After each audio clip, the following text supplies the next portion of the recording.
ಪೋಷಕರು ಅನುಸರಿಸಿದರೆ ಮಕ್ಕಳ ಗಮನಶಕ್ತಿಯನ್ನು ಗಣನೀಯವಾಗಿ ಹೆಚ್ಚಿಸಬಹುದು. ವಿಧಾನ 1. ಓದುವ ಸಮಯ ಕಡಿಮೆ, ಆದರೆ ನಿಯಮಿತವಾಗಿರಲಿ. ಅಂದರೆ 25 ನಿಮಿಷ ಓದು ಪ್ಲಸ್ 5 ನಿಮಿಷ ವಿರಾಮ. ಕಡಿಮೆ ಸಮಯ ಪ್ಲಸ್ ನಿರಂತರ ಓದು ಬರೋಬ್ಬರಿ ಉತ್ತಮ ಗಮನಶಕ್ತಿ. ವಿಧಾನ 2. ಓದುವ ಸ್ಥಳ ಶಾಂತವಾಗಿರಲಿ. ಒಳ್ಳೆಯ ಗಮನ ಫೋಕಸ್ಗಾಗಿ ಓದುವ ಸ್ಥಳ ಎಲ್ಲವನ್ನೂ ಸರಿಯಾಗಿ ಇಡಿ.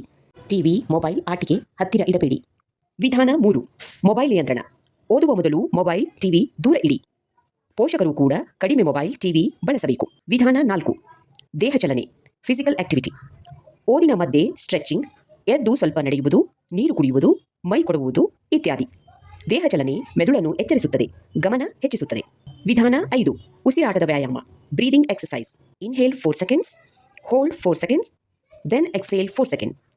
ಹೀಗೆ 3 ಬಾರಿ ಮಾಡುವುದರಿಂದ ಮೆದುಳಿಗೆ ಶಾಂತಿ ಮತ್ತು ಗಮನಶಕ್ತಿ ಬರುತ್ತದೆ. ವಿಧಾನ 6. ಆಸಕ್ತಿಯಿಂದ ಓದಿಸುವುದು. ವಿಷಯದ ಬಗ್ಗೆ ಆಸಕ್ತಿ ಹುಟ್ಟಿಸಬೇಕು. ಕಥೆ, ಉದಾಹರಣೆ, ಆಟದ ಮೂಲಕ ಓದನ್ನು ಆಸಕ್ತಿದಾಯಕವಾಗಿಸಬೇಕು. ವಿಧಾನ 7. ಒಂದು ಸಮಯದಲ್ಲಿ ಒಂದೇ ಕೆಲಸ ಮಾಡುವುದು.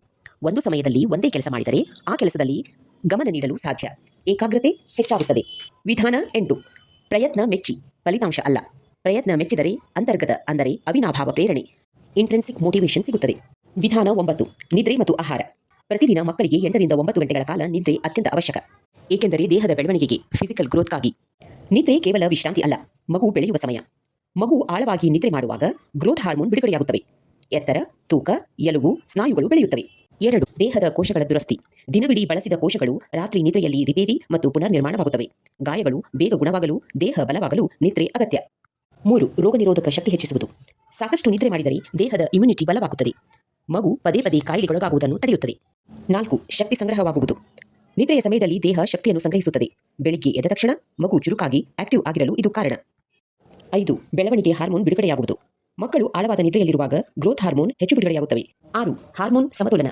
ನಿದ್ರೆ ಕಡಿಮೆಯಾದರೆ ಹಸಿವು, ತೂಕ, ಮನಸ್ಥಿತಿ ನಿಯಂತ್ರಿಸುವ ಹಾರ್ಮೋನ್ಗಳು ಗೊಂದಲವಾಗುತ್ತವೆ. ಇದರಿಂದ ದೈಹಿಕ ಬೆಳವಣಿಗೆಗೆ ಅಡ್ಡಿಯಾಗಬಹುದು. 7. ಎಲುಬು ಮತ್ತು ಸ್ನಾಯುಗಳು ಬಲವಾಗುವುದು. ಸಾಕಷ್ಟು ನಿದ್ರೆ ಬರೋಬ್ಬರಿ ಬಲವಾದ ಎಲುಬುಗಳು, ದೃಢವಾದ ಸ್ನಾಯುಗಳು ಮತ್ತು ಉತ್ತಮ ದೇಹದ ಆಕಾರ. 8. ಮೆದುಳಿನ ಕಾರ್ಯಕ್ಷಮತೆ ಮತ್ತು ಕಲಿಕೆಗೆ ನೆನಪಿನ ಶಕ್ತಿ, ಗಮನ ಹರಿಸುವುದು ಮುಖ್ಯ.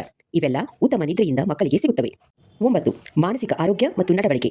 ಉತ್ತಮ ನಿದ್ರೆ ಅವರ ಮನಸ್ಥಿತಿಯನ್ನು, ಮೂಡ್ ಸಂತೋಷವಾಗಿಡಲು ಮತ್ತು ಒತ್ತಡವನ್ನು ಕಡಿಮೆ ಮಾಡಲು ಸಹಾಯ ಮಾಡುತ್ತದೆ. 10. ಬೊಜ್ಜು ತಡೆಗಟ್ಟಲು, ಪ್ರಿವೆಂಟ್ಸ್ ಒಬೆಸಿಟಿ. ಸರಿಯಾದ ನಿದ್ರೆ ಇಲ್ಲದಿದ್ದರೆ ಹಸಿವನ್ನು ನಿಯಂತ್ರಿಸುವ ಹಾರ್ಮೋನ್ಗಳಲ್ಲಿ ವ್ಯತ್ಯಾಸ ಉಂಟಾಗಿ ಮಕ್ಕಳು ಅತಿಯಾಗಿ ತಿನ್ನಲು ಶುರು ಮಾಡುತ್ತಾರೆ. ಇದು ಚಿಕ್ಕ ವಯಸ್ಸಿನಲ್ಲೇ ಬೊಜ್ಜು ಬರಲು ಕಾರಣವಾಗಬಹುದು. ವಿಧಾನ 10. ಒತ್ತಡವಿಲ್ಲದ ವಾತಾವರಣ. ಭಯದಲ್ಲಿರುವ ಮೆದುಳು ಕಲಿಯಲು ಸಾಧ್ಯವಾಗುವುದಿಲ್ಲ, ಗಮನ ಹರಿಸಲು ಸಾಧ್ಯವಾಗುವುದಿಲ್ಲ, ನೆನಪಿಟ್ಟುಕೊಳ್ಳಲು ಸಾಧ್ಯವಾಗುವುದಿಲ್ಲ.